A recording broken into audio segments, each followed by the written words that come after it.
الإعلام الفرنسي يحمل روتايو وماكرون إفساد العلاقات بين الجزائر وفرنسا، ويقول أن خسارة الجزائر هي بمثابة خسارة فرنسا للعديد من المكاسب الاقتصادية والسياسية ونفوذها في إفريقيا. ويذكر الإعلام الفرنسي أن فرنسا على حافة الإفلاس الاقتصادي، وهي تحتاج إلى الجزائر بشدة لإنقاذها من هذا المأزق الكبير. لكن ماكرون أغبى رئيس في تاريخ فرنسا.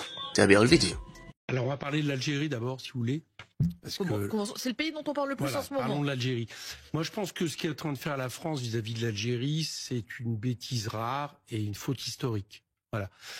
Pourquoi une bêtise et pourquoi une faute ? Je vous explique, parce qu'on a deux histoires communes, pas avec le même rôle évidemment. On est des deux côtés de la Méditerranée. Il y a, si je me trompe pas, 900 000 franco-algériens.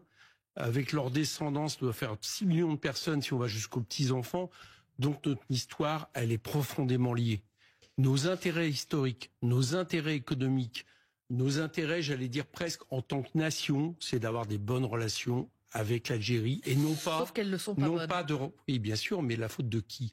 Qui est en train, quelque part, d'utiliser tous les sujets pour tendre avec l'Algérie ? Ça a commencé...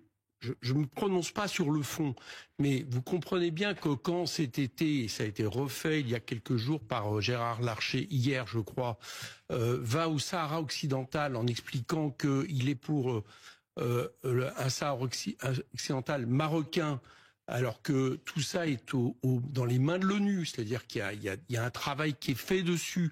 C'est des choses qui, évidemment, pour Alger, est vécu comme une provocation. Je ne me prononce pas encore. Je pense que la France ne devrait pas s'engager, ne serait-ce que par justement les franco-marocains ou les franco-algériens. Elles devraient faire attention justement à pas ouvrir des cicatrices et finalement, à agir en tant que puissance encore néocoloniale. Vous avez, c'est quand même paradoxal. Ça vous étonne pas que ça soit le ministre de l'Intérieur, Vous dites agir comme une puissance néocoloniale. Oui, je pense qu'aujourd'hui la France agit encore vis-à-vis des pays de l'autre côté de la Méditerranée comme une puissance néocoloniale. Ce que dit Bruno Retailleau, il dit la méthode douce, elle a été... vous parlez de Retailleau, vous trouvez que c'est normal que ça soit le ministre de l'Intérieur qui parle des relations franco-algériennes, c'est-à-dire par rapport à un pays, par rapport à un pays il a la charge de la question migratoire, le ministre de l'Intérieur. Il ne se contente pas de dire ça, vous avez remarqué. Il dit la méthode douce a été testée pour faire en sorte que ces pays délivrent un certain nombre de laissez-passer consulaires, que l'Algérie, en l'espèce, délivre un certain nombre de laissez-passer consulaires. Bruno Retailleau dit ça n'a pas marché la méthode douce. Mais ça veut dire quoi, ça n'a pas marché la méthode douce? Et donc on fait quoi? On envoie des troupes en Algérie? Enfin c'est quoi cette histoire? Qu'est-ce que c'est que cette tension qui est provoquée? Monsieur Macron avait été... Éric Coquerel, un point important. Pour vous, elle est entretenue depuis Paris, cette tension. Je pense que Bruno Retailleau dit c'est l'Algérie qui installe le rapport de force. Je pense que montrer comme ça ses muscles sans arrêt en disant attention, vous allez voir ce que vous allez voir, alors qu'on va voir rien. Aujourd'hui, l'Algérie a moins besoin de la France que l'inverse, notamment au niveau du gaz, etc. Et il y a d'autres puissances qui l'ont très bien compris. Les États-Unis l'ont très bien compris. Elles n'ont pas ce rapport avec l'Algérie. Donc tous nos intérêts, je le répète bien, tous nos intérêts sont à l'inverse de cette espèce de confrontation, mais en plus de ça, qui met en tension une grande partie de notre population. Je vous ai dit, c'est pas anodin si vous avez l'Algérie cherche à humilier la France. Dit le ministre de l'Intérieur, dit Bruno Retailleau. Est-ce que vous avez un ministre, excusez-moi, est-ce que vous avez un ministre de l'Intérieur algérien qui se permet de dire ce que doit être la France et les rapports entre la France et l'Algérie?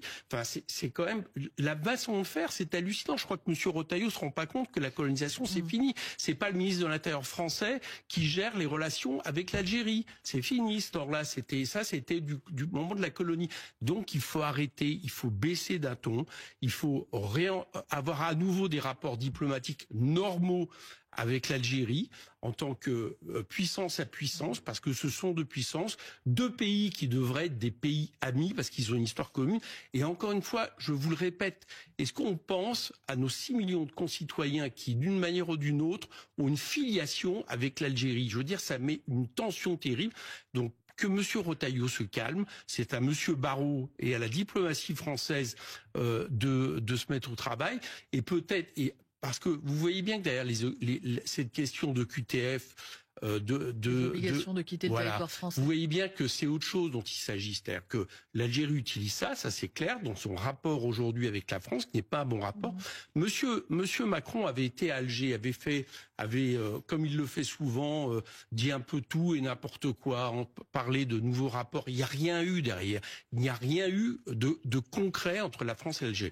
Donc moi, j'appelle à l'apaisement, j'appelle à avoir des relations à nouveau, j'allais dire, moins conflictuelles, et que la France arrête aussi de se mêler peut-être de ce qui se passe de l'autre côté de la Méditerranée. Éric Coquerel, comment est-ce que vous vous y prendriez, vous, insoumis, pour, un, apaiser ces relations, et deux, obtenir de l'efficacité aussi dans les demandes françaises? Enfin, j'imagine que si vous étiez au pouvoir, vous souhaiteriez aussi que l'Algérie délivre plus de laissez-passer consulaires pour un certain nombre de personnes qui n'ont pas à être sur le territoire français.